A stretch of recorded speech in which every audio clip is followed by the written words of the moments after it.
Leonardo da Vinci once said, "Those who think not enough fail massively."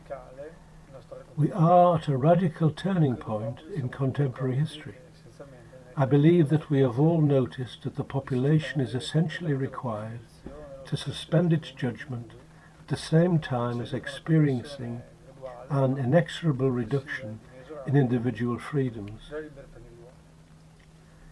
Within the context of the current COVID-19 pandemic, it would appear that there are many controversial elements on which it would be useful to reflect without having to blindly depend on the unreliable information promulgated by the media, and also abandoning our critical faculties when faced with the arbitrary and authoritarian irrationality of governments. As if it were something extremely natural, citizens are required to acquiesce to sacrificing their finances, renouncing their individual freedoms and relationships, to permanently wear a mask, to always keep a distance of 1 meter from others, and not to walk or drive unless it is strictly necessary. Is it legitimate to accept all of this by virtue of an act of faith, without questioning and without demanding an honest response from those in authority? Firstly, let us consider the ban on going out alone. What risk would you subject yourself to, or indeed others, by going out for a solitary walk?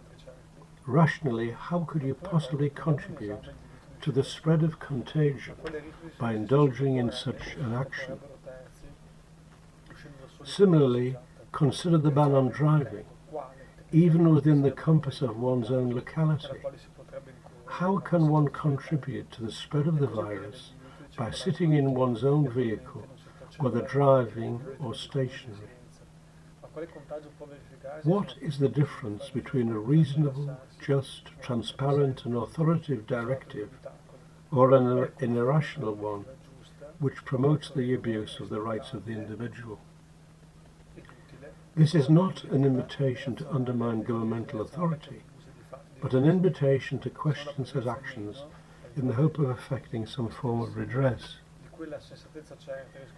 In the current situation, in which the scientific community is unquestionably divided, governments have decided to give credence to those scientists whose perspective is incompatible with the legitimate and essential needs of people in terms of economy and individual rights.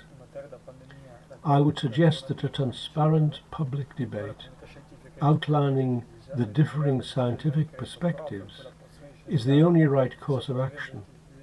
Consequently, the population which is no longer subject to medieval concepts of blind faith in the diktats of those in authority can be empowered to make up its own mind as to the validity of governmental actions, and is thus enabled to question the undermining of fundamental rights and human dignity.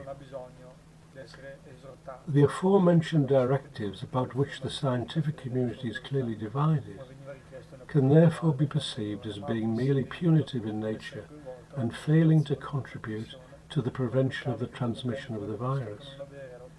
If we accept the idea that the threat posed by the virus is a reality, then it is only the prevention of social contact that would appear a valid directive.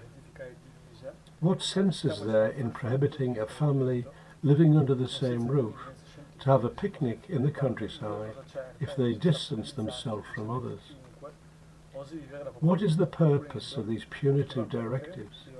Is it solely to obtain control over the populace by persecuting them and forcefully inducing them into unconditional acquiescence, or is it a genuine attempt to safeguard public health?